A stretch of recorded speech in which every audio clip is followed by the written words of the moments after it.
woke up a little late today,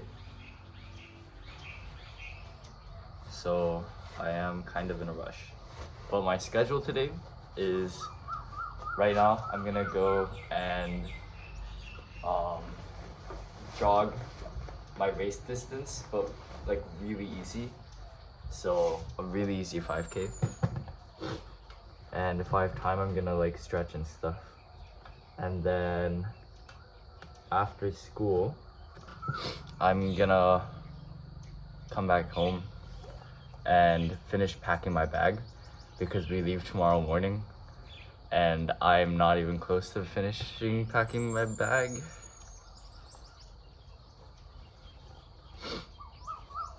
And then I'm gonna have dinner.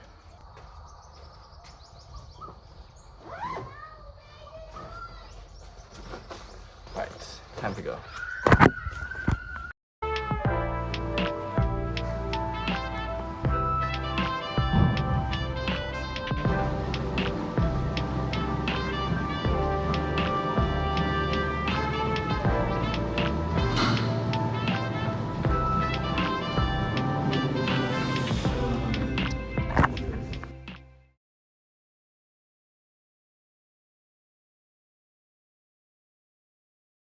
Wait on, rock, paper, shoot. The loser jumps in that. I'm not gonna get Do it. brain eating amiibo. You just totally do it. It's still water. People who don't know, people know. Nah.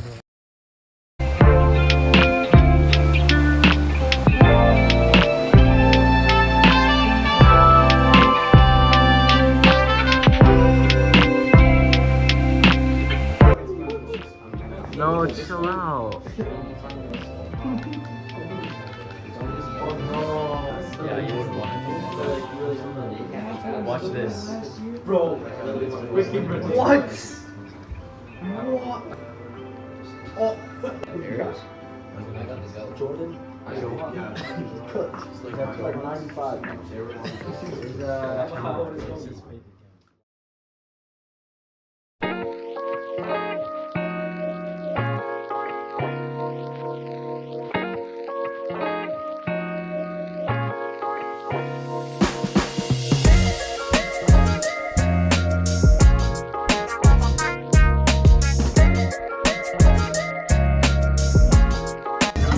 Turn it up.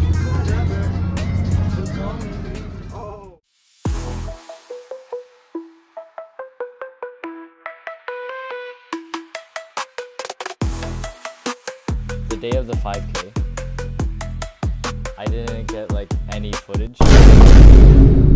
Okay, here's actually something I remember. I remember recording the night before in my hotel room saying like, oh, you know, it's the 5K, like I think I'm gonna do the worst in my 5K. So I was like basically expecting disappointment. I was like, you know, I'm just gonna try to run it. That day, I got on the line, the gun goes off. And before the race, I told myself that I would divide the 5K into like mile 1, mile 2, mile 3.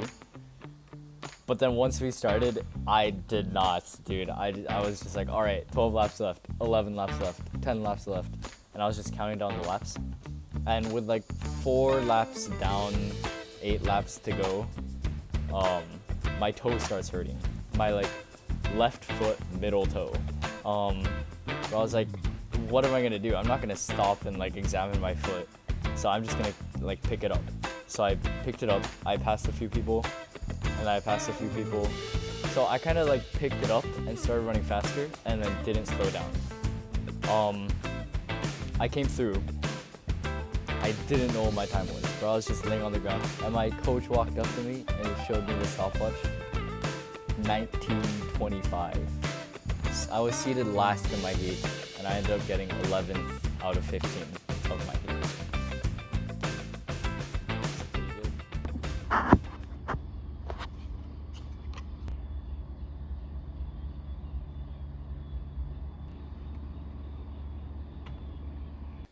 Okay, so I thought it'd be a funny shot if I was on the roof, but now I'm up here and I'm kind of scared I'm gonna fall and break my leg. Honestly, that's not that high. Yeah, we're chilling. Okay. Normally, if I was storytelling, I would go straight from the 5K day to like, all right, the next day I woke up and I ran a 3K. Because, you know, I just run a PB 5K. My legs were kind of dead. And I had to hopefully run a all-out 3K and an all-out 1500 the next day. So you would expect for there to be a lot of resting, recovery, and not that many shenanigans happening between the 5 and 3K, right? We got back to our hotel. I'm expecting everyone to like, all right, we can chill out and have an early curfew, um, recover, stretch and roll maybe, and then sleep early.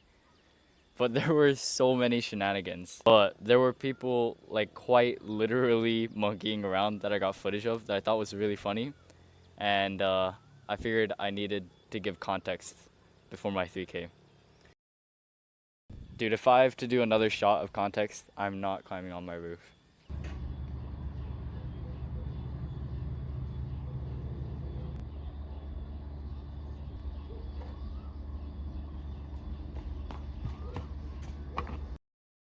Good morning.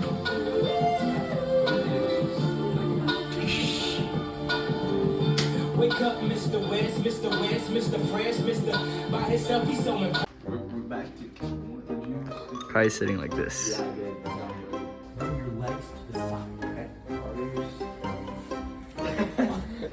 okay? Dude, we got this all on camera. You're our eighth. We got this all right on here. June also has a mask. Yeah, but June is going to sleep. You're our eighth lead. Dude, you look so cool right now.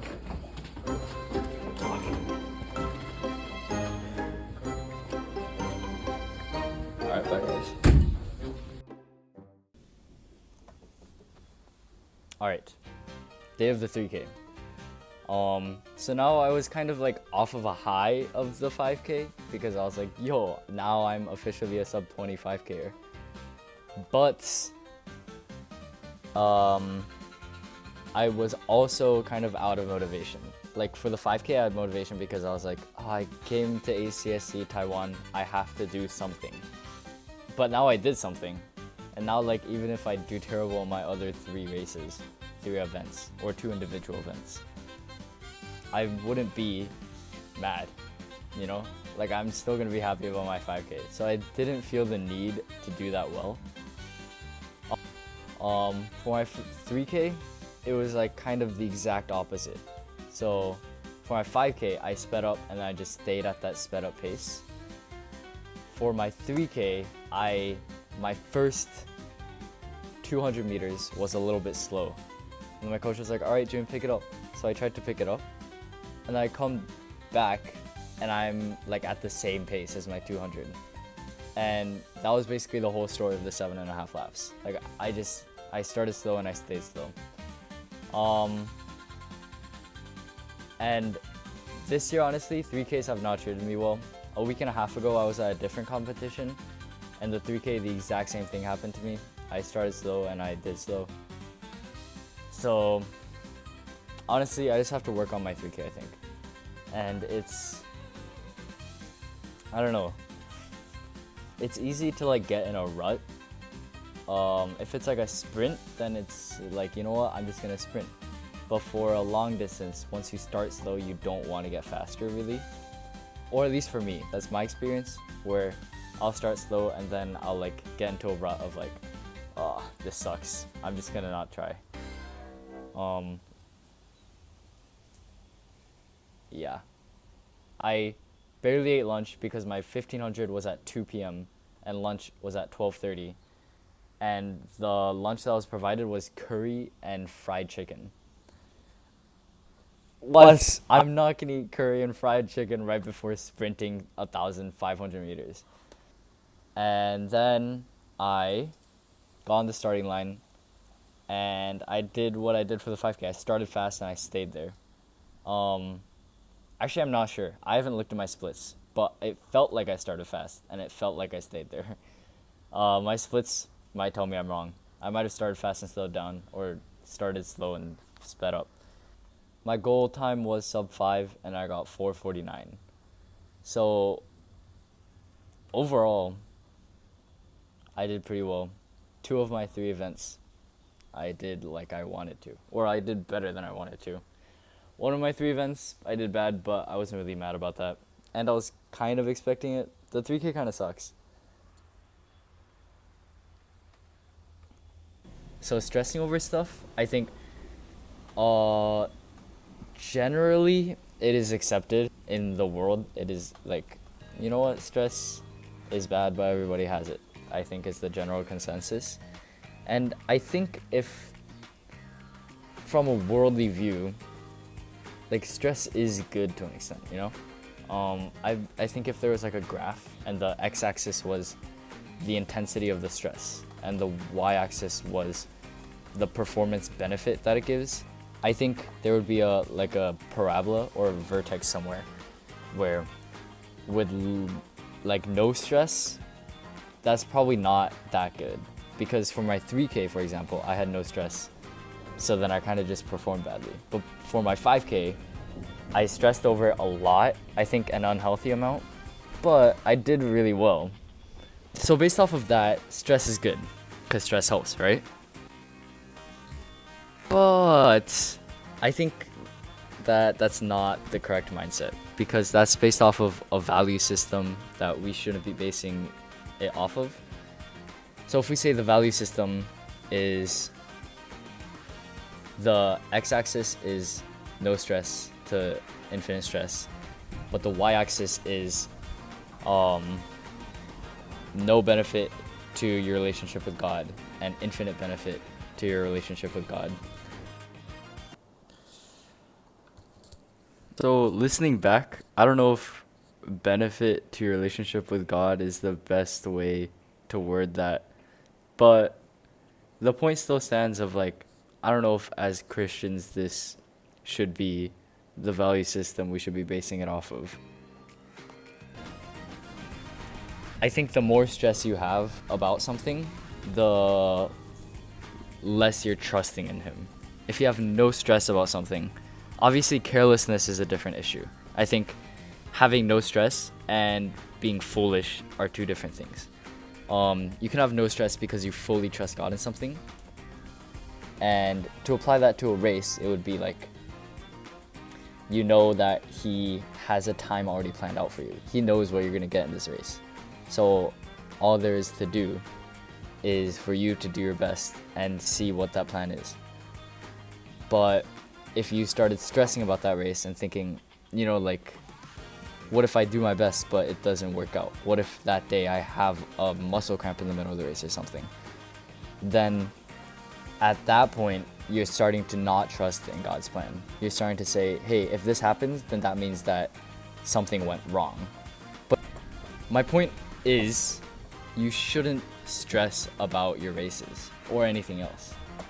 Like your tests and stuff, or moving, or making friends. These are things you should care about, I think, but not stress over. You can care about it and try really hard, and therefore not be careless and not be foolish, but work the things He has given you. But to stress about it means that you don't think that God has good things in store for you. If I'm editing this and I have any verses that I want to reference, I guess I'll put them on the screen. But that's about it.